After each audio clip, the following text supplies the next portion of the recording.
You've been lied to about money, and it's keeping you broke. For years, you've been told the way to get ahead is simple. Save your money, pinch pennies, cut expenses, skip the coffee, skip the vacations, skip the fun. And you've done it. You've followed the rules. You've been disciplined. But here's the truth that nobody told you. Saving alone will never make you wealthy. In fact, focusing only on saving is exactly what's keeping you stuck. It's the game designed to make you play small and protect what you've got, rather than multiply and expand what's possible. Today, we're going to break down why saving is actually keeping you broke, and what you need to do instead if you want to break free and build real, lasting wealth. Let's take a step back. You've been doing what they told you, the right thing, right? Go to school, get a good job, be disciplined with your spending, put away a little money each month, be careful, be responsible. That's the script most of us follow. We all learned it growing up. But let's get real. How's that working for you? Does that sound like freedom to you? Does it feel like you're getting ahead, living a life of abundance, or maybe even close to financial freedom? Or are you still grinding away, feeling like you're stuck in a rut, unable to break through? Maybe you feel like there's always just enough to get by, but never enough to truly live the life you've dreamed of. You see, here's what they don't tell you about saving. Saving, in and of itself, was never designed to make you wealthy.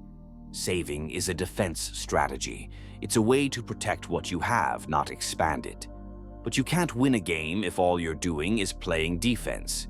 And if your entire strategy is defense, you'll always feel like you're on the edge, staying safe but never really thriving.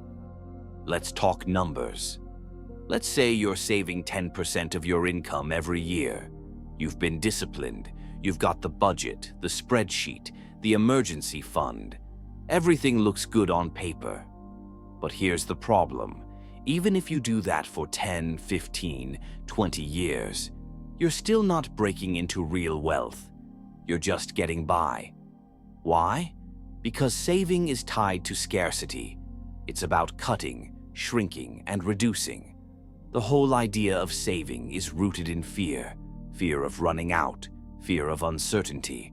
When you're only focused on saving, the math is about contraction, not expansion. You can't shrink your way into wealth. You can't contract your way into abundance.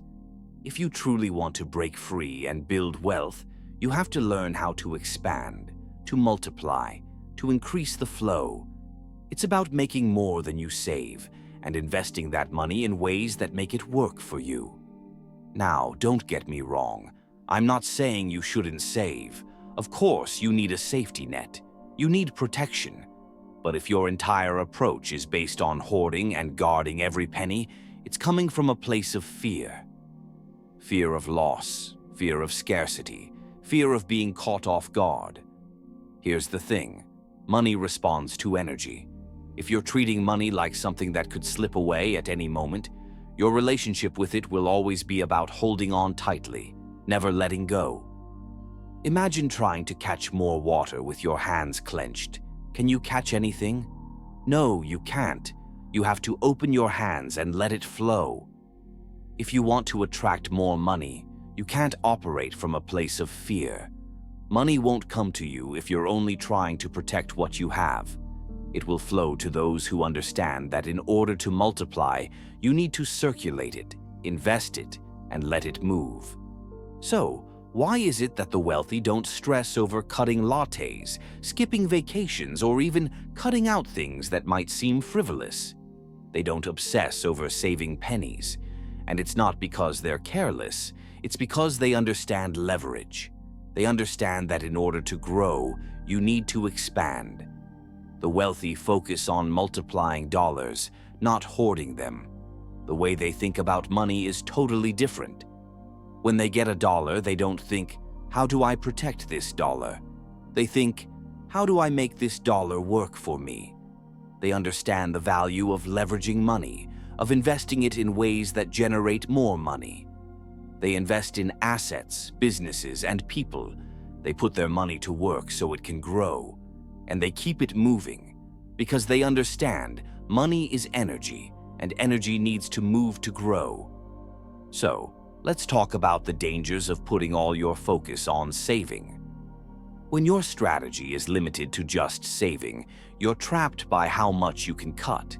Sure, you can reduce some expenses, maybe skip a few dinners out or change your cable plan, but there's a floor to how much you can reduce your expenses. You can only save so much before you've squeezed out everything that can be cut. That's the problem with a savings-only strategy. There's no ceiling to how much you can grow your income, but there's a definite floor to how much you can cut. Furthermore, when you're focused only on saving, you stay stuck in survival mode, always watching the bank account, always anxious, always afraid to spend. You're operating from a place of fear, not opportunity. And you miss opportunities because you're scared to let money flow. Opportunities cost money, and if you're always trying to save, protect, and keep it locked up, you'll never be able to invest in the very things that could have expanded your wealth. Saving keeps you small. It keeps you in a constant state of scarcity and fear. So, what do you do instead? Simple. Not easy, but simple. Stop focusing all your energy on saving. Instead, focus on expanding. Focus on earning more. Focus on increasing your value, increasing your skills, and increasing your capacity to serve others. The key to wealth isn't about saving more. It's about earning more and investing wisely. Sure, you can save 10% if you make a decent income, but what if you could double or triple your income? Now the game changes, right? Focus on increasing your earning power. Focus on what you can add to the world. What value can you create that other people will pay for? How can you serve more people? How can you improve your skills so that you can demand more money for the work you're doing? Stop limiting yourself to saving more.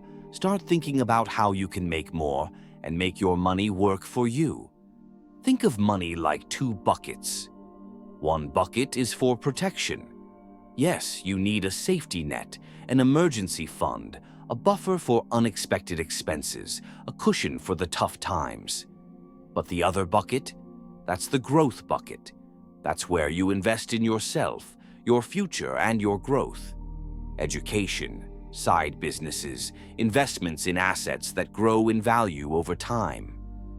Too many people focus all their energy on the protection bucket. They want to make sure everything is secure, but they forget that if you neglect the growth bucket, nothing will ever grow. You need both, but if you're serious about building wealth, you need to prioritize the growth bucket. Here's the deeper truth. It's not really about the dollars and cents. It's about your relationship with money. For most of us, money is something we were taught to fear. It's scarce, hard to get, and easy to lose. We're conditioned to think that money is dangerous and that we have to work harder and sacrifice more to deserve it. But what if money is just a mirror, a reflection of what you believe you're worthy of receiving? If you believe money is hard to come by, you'll make it hard. If you believe that you have to sacrifice and struggle to deserve it, you'll always feel deprived. Money doesn't respond to fear. It responds to value, openness, and clarity. The more you believe in abundance, the more abundance will show up in your life. Here's what I want you to do right now. First, stop obsessing over cutting expenses. Start obsessing over expanding income. Look for ways to create more value, earn more, and grow your wealth. Next, identify one area you can invest in yourself or your growth this month, whether it's a course, a mentor, a new skill, or even a new business venture. Take action toward expanding your capacity. Finally, set a target, not just for saving, but for earning, for investing, for multiplying your money. Saving should be your floor, not your ceiling. Listen, I'm not saying throw away responsibility. I'm not saying be reckless. But stop making fear the foundation of your financial plan. Fear will keep you small. It will keep you hoarding, protecting, and restricting your potential. You weren't born to scrape by. You were born to build, to create, to expand. So save. Yes, save. But don't just save. Learn to multiply, to circulate, to increase. Because money is energy, and energy is meant to flow. Play to win, not just to survive. If this opened your eyes, share it with someone who needs to hear it, and subscribe for more conversations like this. I'll see you in the next one.